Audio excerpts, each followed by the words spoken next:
past it, but they're still nice cars. I just like the old... It's like they dropped the hood and the trunk a little bit. They kind of rounded it off. Oh, okay. And I liked it when it was just, Yeah, I liked it when it was really boxy because then it was almost kind of like a Rolls Royce. Yeah, I think it was like the four-man super classic Bentley or something. Yeah. Keep the straight lines, Chrysler. What are you doing? I actually bought it from the limousine service. Did you? Yeah. Where? In Fond du Lac. Ah, there's a limousine service in Fond du Lac? Yeah. Such a It's small still town. there, but they were getting rid of one of their cars, so like it was really well taken care of. Even had like the custom like the wooden... Oh, you brought the Chrysler, the 300? Yeah, no, they didn't have the Hummer. Imagine you're just getting off from the airport, and the Hummer comes to pick you up. Just okay, I guess. Not They what I was make Hummer expecting. limos, I think. Oh yeah, they have Hummer limos. Yeah. But just get picked up in a regular Hummer. Seems weird.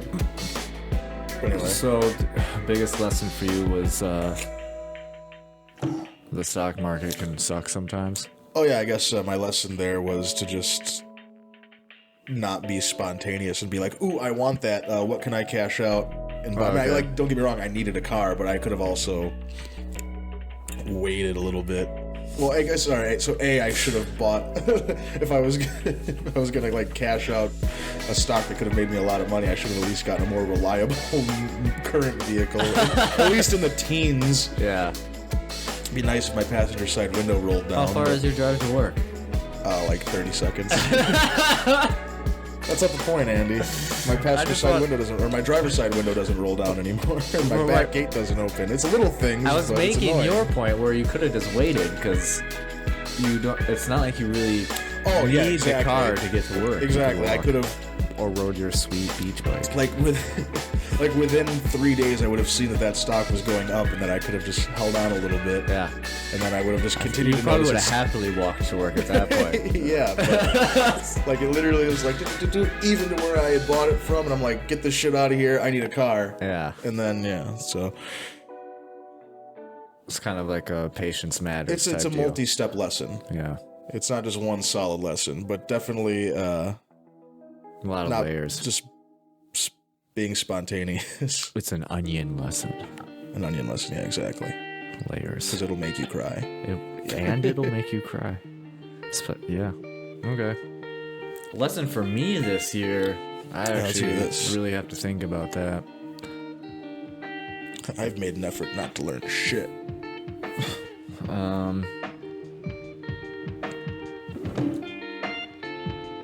Yeah, I don't know. I'm gonna have way too much dead silence if I actually sit here and think about it. I did not prepare for that answer. What do you mean you didn't prepare for that? You asked that question last week. I don't think I answered it though. I just went with your answer Yeah, because that's such a great I would story. have thought at the time it would have crossed your mind, like, oh, I didn't have an answer for that. I should spend the next week. Well, it wasn't something that was recorded on audio, so I never even saw it to think about it. Fair enough. Yeah. Well, maybe that's your lesson. Yeah. The biggest lesson this prepare year for is- episodes better for the podcast. Yeah, plug your shit in. Yeah. Make sure everything's charged. Cameras aren't like off, Yeah.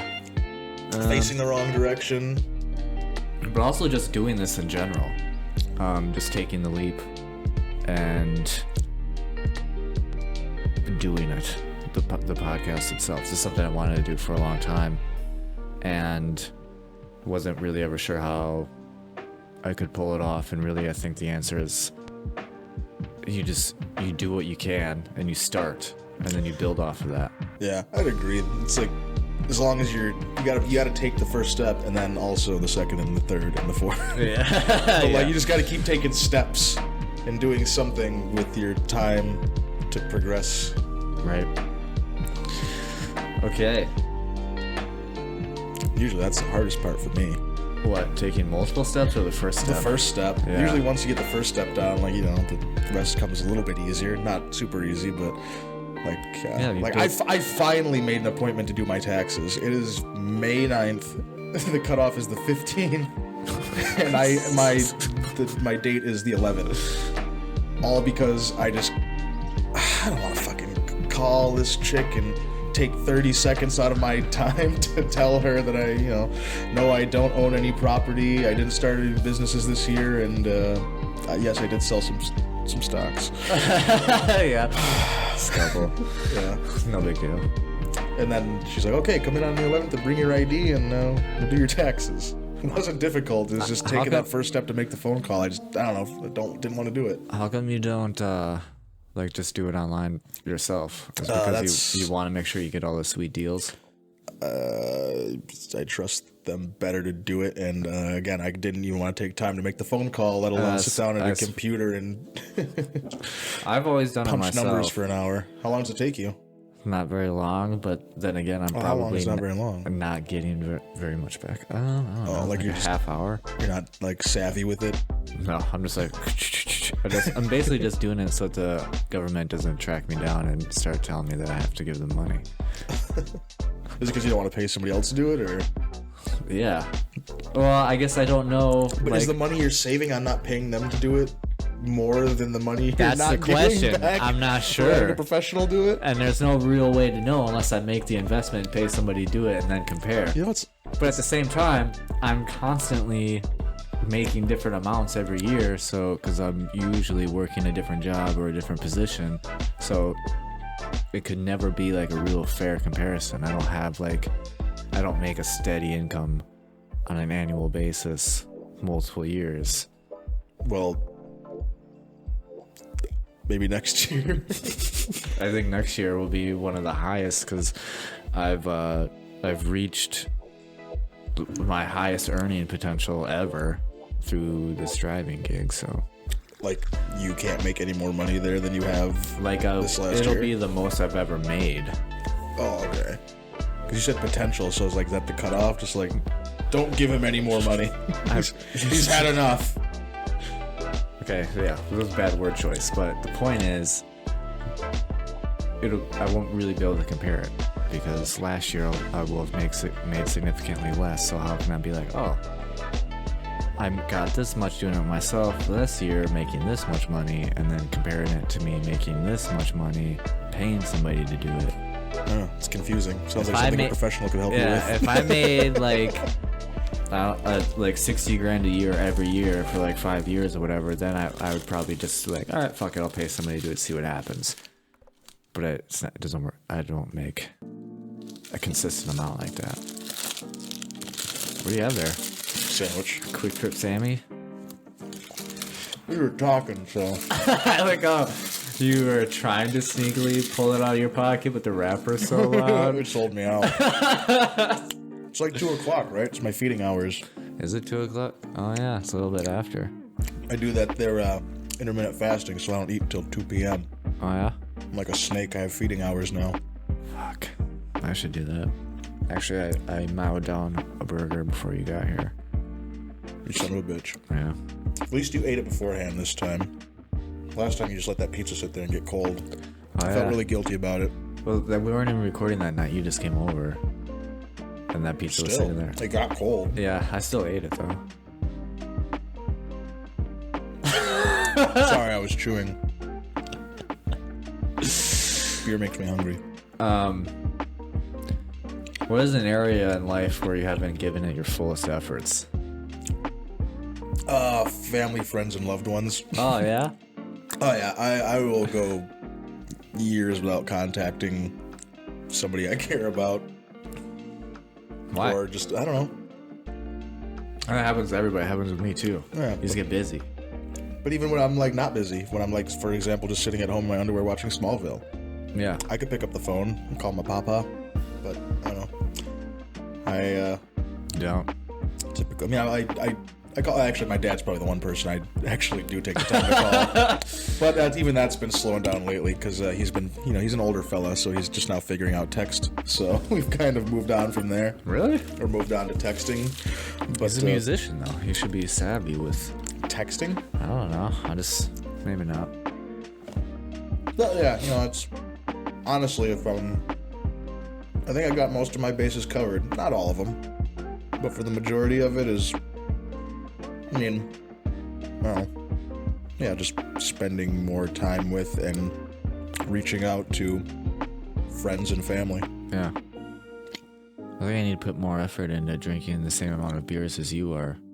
I was thinking the same thing. Yeah. Have you had one yet? Oh, there it is. It's hiding behind the book. Yeah. It's not what this podcast is about, Andy. I pitched that idea. You turned it down. It's a good idea, though. Somebody else could use it. Here's a question. Want some sandwich? No, I'm good. Take a bite. I had... What kind is that? Is that chicken bacon? Oh, turkey. Turkey and Kobe Jack. Ah. That's not the highest calorie, though. The highest calorie is the Italian. Why would I want the highest calorie? That's just me, I guess. I always want the highest calorie. More bang for your buck? If I'm paying the same, I want the one that has more calories. Well, I'm a small dude, so if I were to ever dream of getting any bigger, I need to have a higher calorie intake. So anything I buy, like even with granola bars, I only buy the ones that have the most per bar. You could just eat sticks of butter. How many calories are in a stick of butter? I don't know. But imagine probably a lot.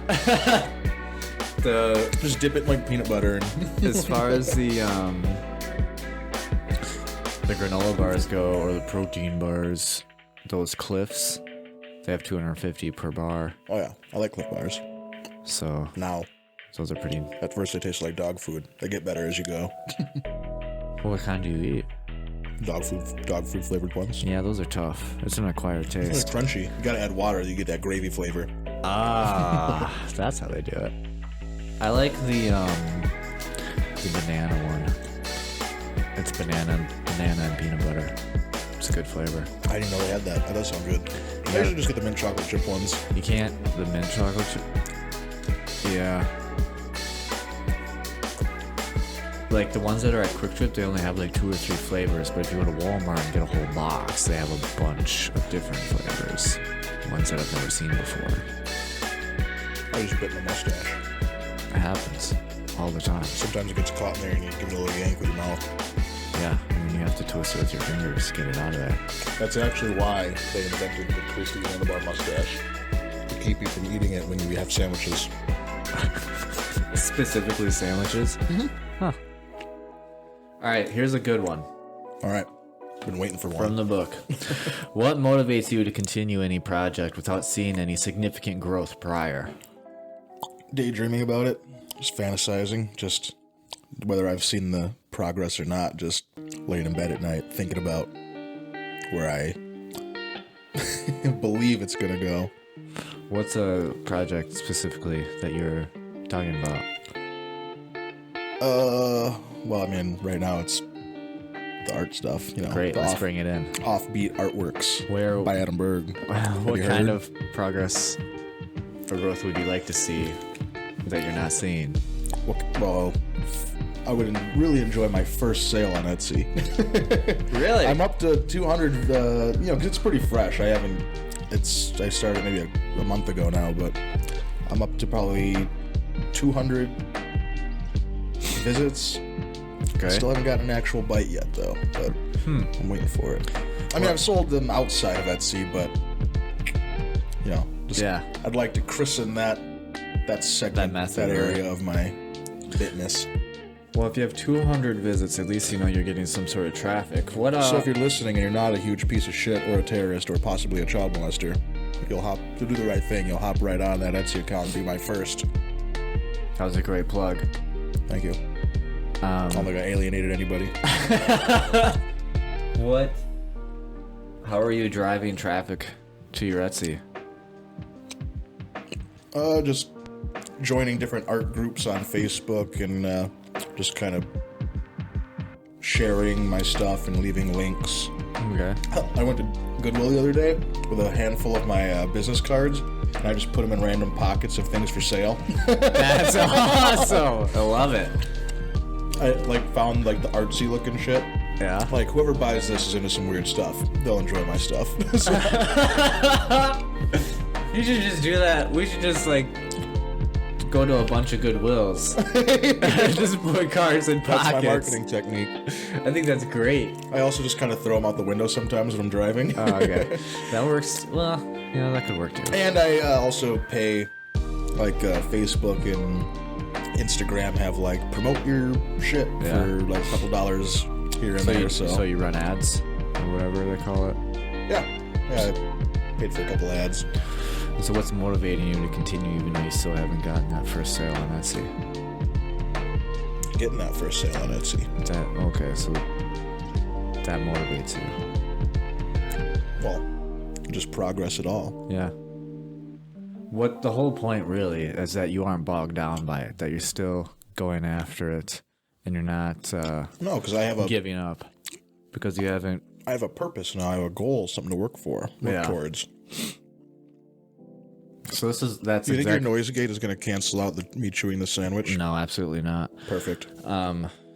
Gary gets into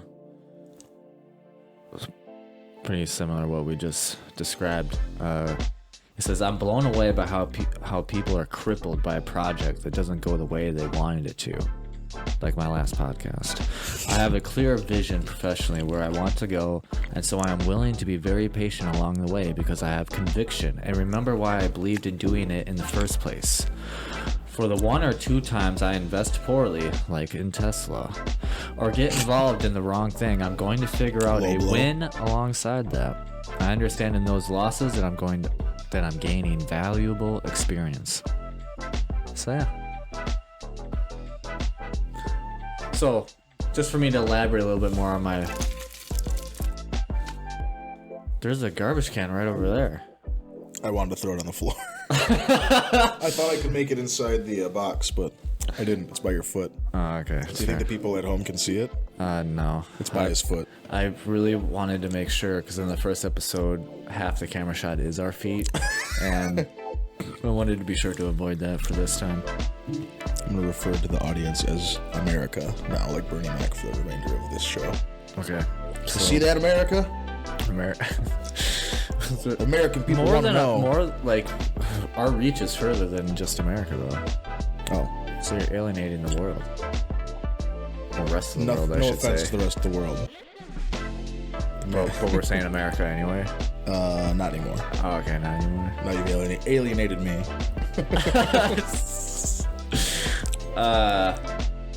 So yeah, I tried doing this project prior to what we're doing, basically along the same premise, and I had a different partner who wanted to do it a different way, and both of us were too headstrong to really change either of our ways. That'll happen. And so we went separate ways, and instead of just giving up completely on the idea, I just called you and said, hey, you want to do a podcast?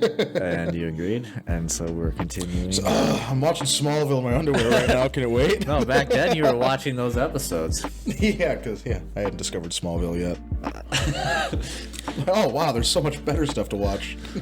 Okay, so these this next two couple questions actually kind of get into more of Gary's credentials, which you were questioning a lot last episode, and so we get to discover a little bit more of what he actually did. You look him up or no? I did. I watched because he's got the Ask Gary Vee show on YouTube. I was trying to listen to it at work, and I was just dying laughing because there's this guy who calls in. And I don't remember what he was saying, but Gary asked him, he's like, so what do you like to do? What do you love? He's like, well, for the last 10 years, I don't give a fuck. I don't give a fuck. He just kept trying to tell him, he just kept trying to answer his question. He just kept cutting him, I don't give a shit. I don't give a fuck. Yeah. Gotta sell shit on eBay.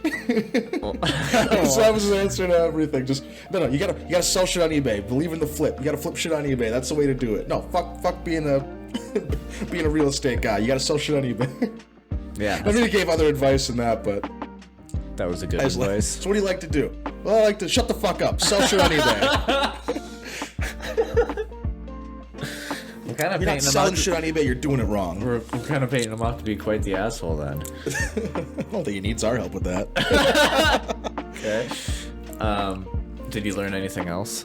I mean, he had good advice and tucked away every, nuggets here and there, but it was kind of the same as, I pointed out about that one question, and like you brought up just... No, I'm stepping on the wrapper. Regardless of the question, he gave an answer. Regardless of whether it applied to the question, he gave a lengthy answer. Okay, yeah. I do think that's typical for people who are And maybe that's just a tactic so that they don't get trapped.